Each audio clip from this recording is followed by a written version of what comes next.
चला तर आज महाबळेश्वर फिरूया. आज महाबळेश्वरचा पहिला दिवस. चाललो महाबळेश्वरला. महाबळेश्वरला जाता जाता वाटेत आम्हाला गणपती मंदिर लागलं. श्री स्वयंभू गणेश मंदिर. आतमध्ये गेलो, गणपती बाप्पाचे दर्शन घेतले. दर्शन घेताना मन अगदी खूप प्रसन्न झालं. तेथील पुजाऱ्यांनी सांगितलं गणपती मंदिराच्या मागे एक मस्तपैकी पठार आहे, नक्की बघायला जावं. तर मागे आम्ही जंगलातून वरती चाललो.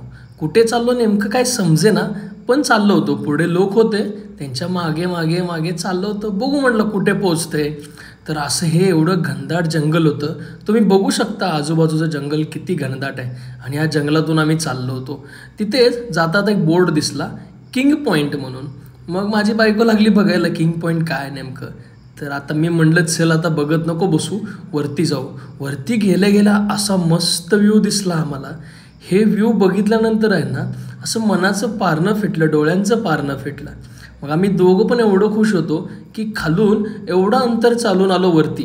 त्याचा हा खूप फायदा झाला. हा फायदा एवढा झाला की मन असं शांत झालं. या आयुष्याच्या धावपळीच्या युगात किती शांत वाटतं इथे आल्यानंतर मला कळलं. हे पूर्ण पठार आहे आणि या पठाराच्या पुढे मी मस्त असा एक फोटो घेतला, आयुष्याचा आनंद घेत मस्तपैकी.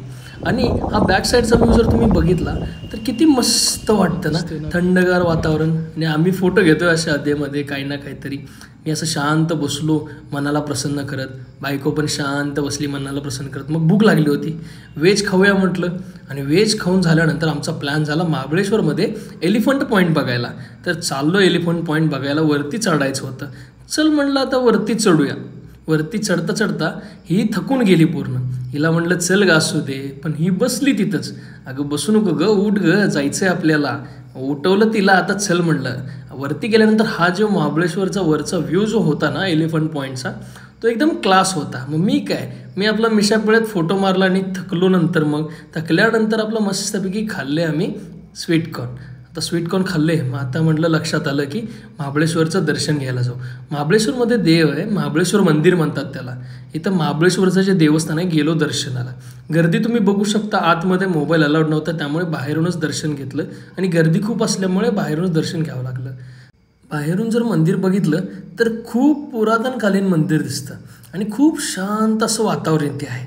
इथे यायला मस्त वाटेल बघा, तुम्ही नक्की व्हिजिट करू शकता. आता आम्ही चाललो कृष्णाई मंदिर. कृष्णाई मंदिर म्हणजे इतिहासकालीन एकदम प्राचीन मंदिर. ह्यो तिथून जायचा रस्ता. आता तुम्हाला प्राचीन मंदिराचा मागचा व्ह्यू दाखवतो. हे बघा, हे पूर्ण प्राचीन मंदिर आहे. आता 2 मिनटं बघा कसं भारी वाटते. हेच ते कृष्णाई मंदिर जिथून कृष्णा नदी वाहते आणि ती जाते पुढं सातारा आणि सांगलीमध्ये. तर आता आम्ही दोघे पण मस्तपैकी व्हिडिओ घ्यायला लागलो प्राचीन मंदिराचा, कारण अशी मंदिरे खूप कमी पाहायला मिळतात. मग मी आपला टाईमलॅप्स व्हिडिओ चालू केला आणि ह्याच्यामध्ये जर बघितलं ढग कसं मस्त जातं. आता तुम्ही बघू शकता की हे मंदिरातून पाणी येतं आणि समोर तिथून बाहेर पडतं आणि ते तसंच पुढं सांगली, सातारा, मग कर्नाटकात तसं पुढं जातं. मंदिराच्या बॅकसाईडचा व्ह्यू घेतला मी. मस्तपैकी कसा दिसतोय बघा. आणि इथं जे मूर्ती दिसते ना, ती 100% श्रीकृष्णाची आहे, कारण त्याच्या डोक्यावरती नागाची पण आहे. मग जाता आम्हाला स्ट्रॉबेरी फार्म लागला. मग तिथे आम्ही स्ट्रॉबेरी फार्ममध्ये लागलो बघायला, फिरायला वगैरे.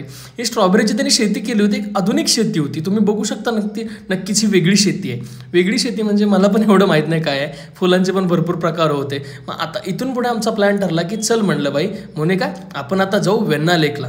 वेण्णा लेकला जस्ट जायचा प्लॅन झाला आणि पोचलो वेण्णा लेकला. अरे बाबा काय गर्दी भयानक वेण्णा लेकला.